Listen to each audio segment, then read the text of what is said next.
Roland Glauclair est né d'une famille de vignerons à Guerdvillers. Après des années passées les mains dans le raisin, aujourd'hui il se passionne aussi pour la noix. Ce fruit à coque tient une place importante dans la région. Plantés au bout des parcelles de vignes ou de champs, les noyers étaient destinés à la fabrication de l'huile familiale ou encore des meubles. Roland, lui, profite d'une vingtaine de noyers qui lui viennent de son père et de son grand-père. D'abord consommées, puis vendues, les noix lui permettent aujourd'hui de réaliser une huile artisanale et 100% alsacienne depuis 5 saisons. Sur le plan botanique, les arbres plantés en massal sont très fragiles et vivent en moyenne 150 ans. 150 ans de reproduction intensive. En ce moment, c'est le début de la floraison. Donc là, sur cette petite branche, ce qu'on voit, c'est l'organe de reproduction mâle. Donc en fait, il n'y a pas une fleur complète sur les noyers, mais il y a une partie mâle et il y a en bout une partie femelle. Et souvent, les organes mâles et femelles ne sont pas à terme en même temps. Ce qui fait que naturellement, les noix sont souvent fructifiées par un autre arbre. Ils ont pratiquement, en l'état naturel, jamais les mêmes cycles de reproduction. Les fruits sont cueillis au moment des vendanges, débarrassés de leurs coquilles vertes charnues, le brou, puis séchés. Les noix sont ensuite ouvertes après Noël et les cerneaux commencent un cycle de séchage hivernal avant d'être broyés en mars.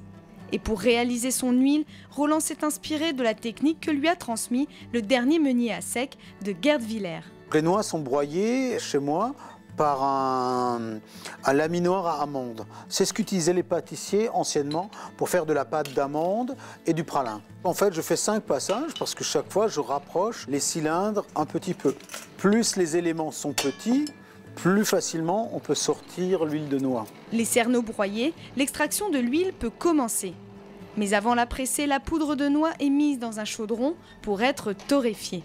La noix fraîche a toujours une amertume. C'est la torréfaction, la chaleur, qui a une action sur la noix, qui lui enlève ses amertumes et qui la rend plus digeste en supprimant une bonne partie de ses allergènes.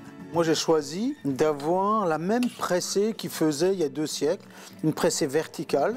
Je vais obtenir une huile qui est très claire d'origine pour ne pas être obligé de la filtrer par après.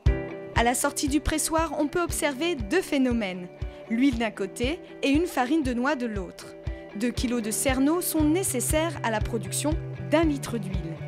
Une centaine de litres partent en chambre froide pour être décantés pendant 1 mois.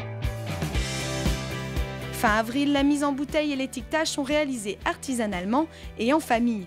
Vigneron et meunier, Roland compte bien étendre sa production. Il a déjà tout prévu. Le but, c'est de passer le bébé viticole à mon fils et de me consacrer à la noix, à l'huile de noix, parce que c'est une nouvelle passion. Il y a quelques années, j'ai planté des noyers sur une parcelle d'1 hectare, en plein domaine du maïs, pour justement avoir un peu de travail plus tard.